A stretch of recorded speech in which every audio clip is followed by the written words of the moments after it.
Hello everyone, my name is Subhash Chand Nautiyal from Government PG College, New Delhi.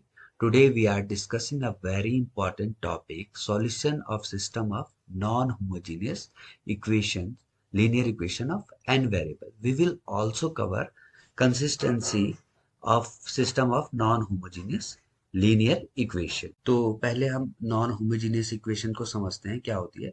जैसे non homogeneous equation को हम कैसे लिखते हैं, ए एक्स इक्वल टू बी की फॉर्म में। ये आपने ऑलरेडी क्लास 12th में भी सिस्टम ऑफ लीनियर इक्वेशन को सॉल्व करने का तरीका सीखा है, जिसको हम इनवर्स से सॉल्व करते थे। क्लास 12th में हमने देखा कि इनवर्स से हम साइमल्टेनियस लीनियर इक्वेशंस को सॉल्व करते थे। तो ए एक्स इक्वल टू बी, तो इसमें क्या है, सबसे पहले हमने एक ऑगमेंटेड मैट्रिक्स बनाना है। ऑगमेंटेड मैट्रिक्स को हमने जैसे डिनोट कर दिया सी से, तो ऑगमेंटेड मैट्रिक्स बनाएंगे हम combination of A and B. Combination of A and B से हम ऑगमेंटेड मैट्रिक्स बनाएंगे। इसके बाद ये कैसे पता चलेगा कि जो सिस्टम ऑफ इक्वेशन का जो सॉल्यूशन है वो कंसिस्ट करेगा या इनकंसिस्ट होगा, उसके लिए क्या करते हैं, हमारे पास तीन केस है। नॉन होमोजेनियस इक्वेशंस की मैं बात कर रहा हूँ। पहला केस है जब rank of augmented matrix, rank of augmented matrix equal to आ जाए रैंक ऑफ ए के इक्वल, रैंक ऑफ ए के इक्वल, और दोनों इक्वल हो नंबर ऑफ अननोन वेरिएबल, जितने हमें वेरिएबल गिवन है, नंबर ऑफ अननोन वेरिएबल के इक्वल आ जाए, तो इस कंडीशन में होता है unique solution. I repeat again कि जब ऑगमेंटेड मैट्रिक्स का जो रैंक आए वो रैंक ऑफ ए के इक्वल आ जाए, और ये दोनों नंबर ऑफ अननोन वेरिएबल, यानी अननोन वेरिएबल मतलब एक्स वाई जेड जो भी पूछे उनके इक्वल आ जाए, तो in this case this is case of unique solution. Unique solution मतलब सिंगल आंसर इसका आएगा, यूनिक आंसर ना। और इसमें कंसिस्ट होता है, आपको पता है यूनिक सॉल्यूशन में एक और क्या होता है केस, जो एक तो यूनिक सॉल्यूशन होता है, एक होता है इनफाइनाइट सॉल्यूशन। तो इनफाइनाइट सॉल्यूशन के लिए क्या है कि rank of augmented matrix equal to आ जाए रैंक ऑफ ए के, दोनों तो इक्वल हो रैंक ऑफ ए, बट ये जो दोनों हो लेस देन हो नंबर ऑफ अननोन वेरिएबल। ये दोनों किससे लेस हो, number of unknown variable. Infinite solution क्या कहते हैं, इनफाइनाइट सॉल्यूशन, इनफाइनाइट सॉल्यूशन। और इसमें भी आपको पता है ये भी कंसिस्ट है। और एक होता है इनकंसिस्ट वाली कंडीशन, कौन सी है, नो सॉल्यूशन। क्या है, नो सॉल्यूशन। तो नो सॉल्यूशन कब होगा, जब rank of augmented matrix not equal to आ जाए, नॉट इक्वल टू आ जाए रैंक ऑफ ए के, तो इस केस में क्या होगा, नो सॉल्यूशन, कोई भी सॉल्यूशन पॉसिबल नहीं है। तो ये तीन कंडीशन मैंने आपके डिस्कस की। First one is when rank of augmented matrix is equal to rank of A and both of this is equal to number of unknown variable. जब ये तीनों इक्वल आ जाए तो that condition is unique solution, एक answer आएगा। और जब क्या हो कि रैंक ऑफ ऑगमेंटेड मैट्रिक्स जो आए इक्वल टू तो रैंक ऑफ ए के आए, बट ये दोनों क्या है, नंबर ऑफ जो वेरिएबल दिए अननोन वेरिएबल उनसे लेस आ जाए, कम आ जाए, तो that case is infinite solution. And third one is when rank of augmented matrix is not equal to rank of A, तो इस केस को कहते हैं नो सॉल्यूशन। तो अब हम कुछ क्वेश्चन इसके सॉल्व करेंगे। जैसे एक क्वेश्चन है x plus 2y plus 3z equal to 14, 3x plus y plus 2z equal to 11 और 2x plus 3y plus z equal to 11। तो देखिए ये सिस्टम ऑफ इक्वेशन दिया है और ये नॉन होमोजेनियस इक्वेशन हमें दी है। Non homogeneous A X equal to B की फॉर्म में ये इक्वेशंस दी है। तो सबसे पहले हम एक ऑगमेंटेड मैट्रिक्स बनाएंगे।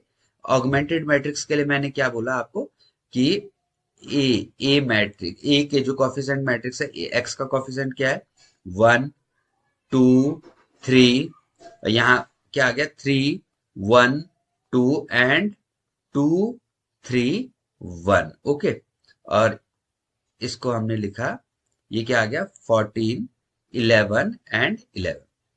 अब हमने क्या करना है कि जो ये मैट्रिक्स हमें गिवन है, हमने इसका क्या कर देना है, रैंक फाइंड करना है। इसका क्या फाइंड करना है, हमने रैंक फाइंड करना है। तो रैंक फाइंड करने के लिए आप क्या करेंगे, आपको पता है, आप एशेलॉन फॉर्म का यूज करते हैं। तो उसका यूज कैसे करेंगे, यहाँ देखिए क्या दिया हमें, 1 दिया है, सॉरी यहाँ दिया हमें 1।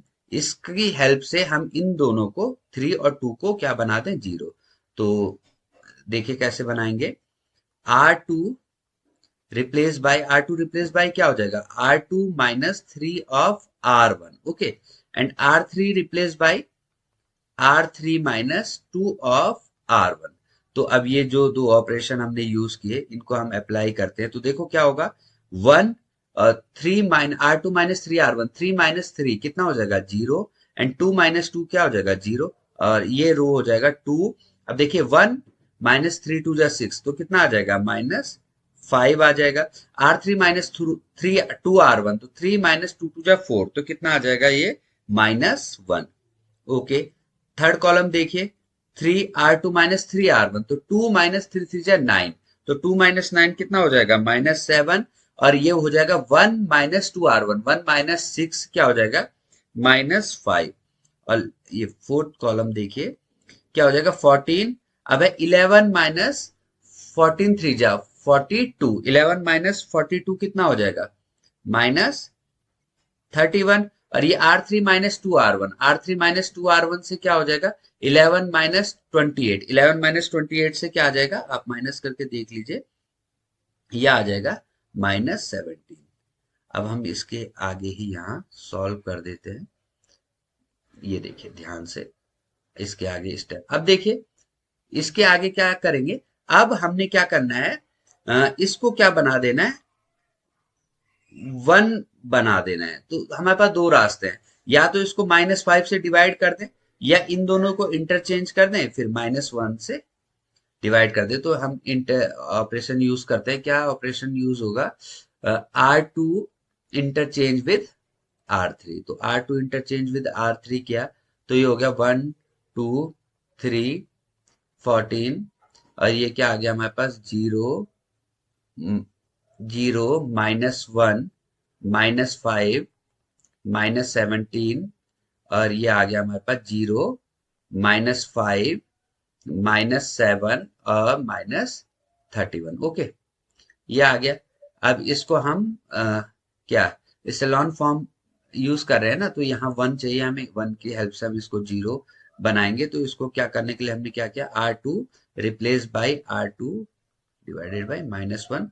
तो ये हो गया हमारे पास 1 2 3 14, और ये हो गया 0 1 5 17, और ये हो गया हमारे पास 0 5 नहीं 0 -5 -7 -31, ठीक है। अब देखिए, अब हम कौन सा ऑपरेशन इसमें यूज करें, ये ध्यान से देखिए आप। अब ये 1 है, ये 1 हमें पता चल गया, ये 1 है, ये 1 है। तो इसकी हेल्प से हमने इसको क्या बनाना है, -5 को क्या बनाना है, 0। तो क्या यूज करेंगे आप सिंपल यूज करेंगे, R3 implies R3 plus 5R2, ठीक है, R3 replace by R3 plus R2 से। तो ये क्या हो जाएगा, देखिए ये हो गया 1 0 0, ये हो गया 2 1, और ये हो गया 0, ये हो गया 3 5, और ये देखो -7 प्लस 5 5 जा 25, तो -7 प्लस 25 कितना आ जाएगा, 18 आ जाएगा ना।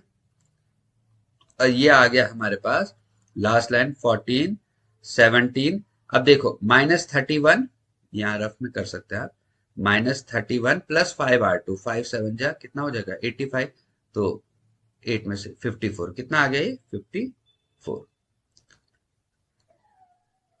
ठीक है। अब देखो अब हम क्या कर दें इसको एसलॉन फॉर्म में चेंज करने के लिए, हमने क्या करना है, इसको R3 को क्या बनाना है, यहाँ R3 में 18 है ना, तो 18 को क्या बनाना है, हमने 1 बनाना है ना। 1 बनाने के लिए क्या करोगे आप बताओ, 1 बनाने के लिए आप क्या करोगे, इसको R3 implies R3 divided by 18।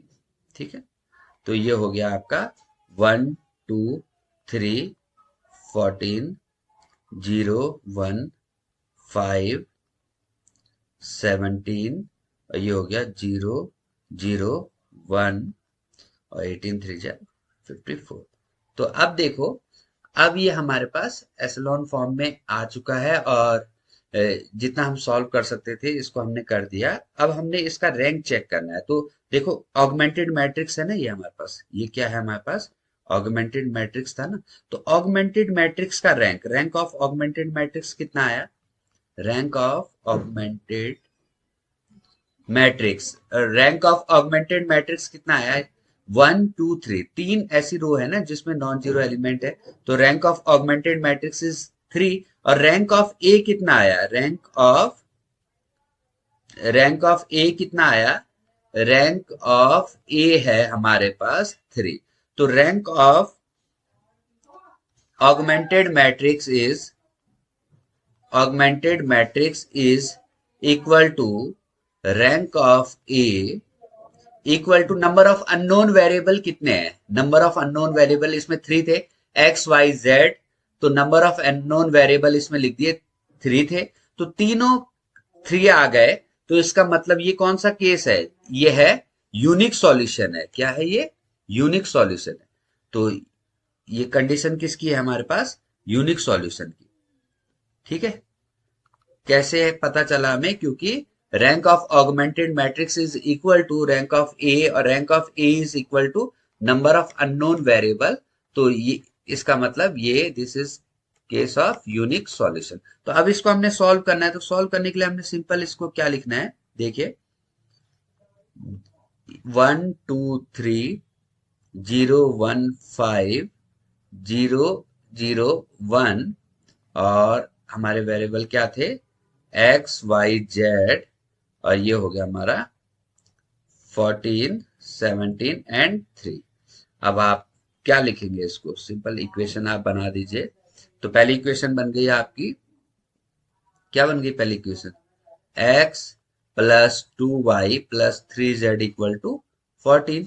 Second equation बन गई आपकी y plus 5z equal to 17 and third equation बन गई आपकी z इक्वल टू 3।